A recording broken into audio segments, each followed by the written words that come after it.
Susilawati, NIM 199010008. Saya dari Prodi D3 Analis Kesehatan, Fakultas Kesehatan Masyarakat Universitas Indonesia Timur. Di sini saya akan menjelaskan tentang faktor-faktor yang mempengaruhi pertumbuhan bakteri. Nah, tujuan saya adalah untuk memenuhi tugas dari bakteriologi 3 praktek. Nah, langsung saja kita masuk ke video berikut. Faktor-faktor yang mempengaruhi pertumbuhan bakteri. Yang pertama ada nutrisi atau zat makanan yang digunakan untuk pertumbuhan bakteri. Harus mengandung sumber karbon, sumber nitrogen, mineral seperti sulfur dan fosfat, dan faktor-faktor pertumbuhan yang meliputi asam amino, purin, primidin, dan vitamin. Nutrisi untuk bakteri diperlukan untuk pertumbuhan dan fungsinya yang normal, sehingga diketahui beberapa tipe nutrisi bakteri.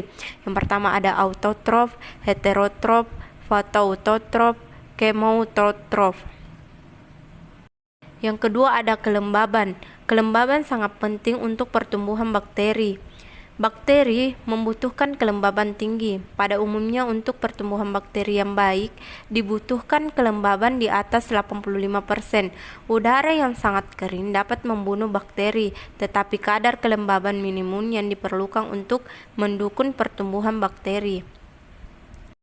Yang ketiga ada suhu. Suhu optimal untuk pertumbuhan bagi bakteri sangat bervariasi, tergantung pada jenis bakteri itu sendiri. Pada suhu yang tepat atau optimal, sel bakteri dapat memperbanyak diri dari tumbuh sangat cepat, sedangkan pada suhu yang lebih rendah atau lebih tinggi masih dapat memperbanyak diri, tetapi dalam jumlah yang lebih kecil dan tidak secepat jika dibandingkan dengan pertumbuhan pada suhu optimal.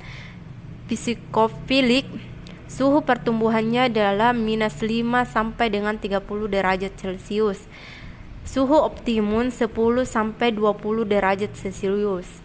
Mesofilik, suhu pertumbuhannya 10 sampai dengan 45 derajat Celcius. Suhu optimum 20 sampai 40 derajat Celcius. Termofilik, suhu pertumbuhan 25 sampai 80 derajat Celcius. Suhu optimum 50 sampai 60 derajat Celcius. pH. pH pembenihan juga mempengaruhi kuman. Kebanyakan kuman patogen mempunyai pH optimum 7,2 sampai 7,6. Meskipun suatu pembenihan pada mulanya baik bagi suatu kuman, tetapi pertumbuhan kuman selanjutnya juga akan terbatas karena produk metabolis kuman itu sendiri. Selanjutnya ada oksigen. Kebutuhan oksigen pada bakteri tertentu mencerminkan mekanisme yang digunakan untuk memenuhi kebutuhan energinya. Selanjutnya ada cahaya. Cahaya yang berasal dari sinar matahari dapat mempengaruhi pertumbuhan bakteri.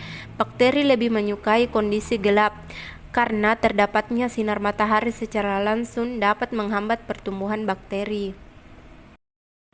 Selanjutnya ada tekanan osmotik. Suatu tekanan osmotik akan sangat mempengaruhi bakteri jika tekanan osmotik lingkungan lebih besar dari hipertosis. Sel akan mengalami plasmolisis. Sebaliknya, jika tekanan osmotik lingkungan yang hipotonis akan menyebabkan sel membengkak dan juga akan mengakibatkan rusaknya sel. Selanjutnya ada air. Kebutuhan air untuk fungsi metabolik dan pertumbuhannya. Selanjutnya ada vitamin. Beberapa bakteri mampu memenuhi kebutuhan vitaminnya dari senyawa-senyawa lain di dalam medium. Yang terakhir ada lingkungan. Aktivitas mikroba dipengaruhi oleh faktor-faktor lingkungannya. Perubahan lingkungan dapat mengakibatkan perubahan sifat morfologi dan fisiologi mikroba. Beberapa kelompok mikroba sangat resisten terhadap pertumbuhan faktor lingkungan. Mikroba tersebut dapat dengan cepat menyesuaikan diri dengan kondisi baru tersebut. Faktor lingkungan meliputi faktor-faktor abiotik, fisika dan kimia, dan faktor biotik. Nah, itulah tadi penjelasan mengenai faktor-faktor yang mempengaruhi pertumbuhan bakteri. Kurang dan lebihnya mohon dimaafkan. Assalamualaikum warahmatullahi wabarakatuh.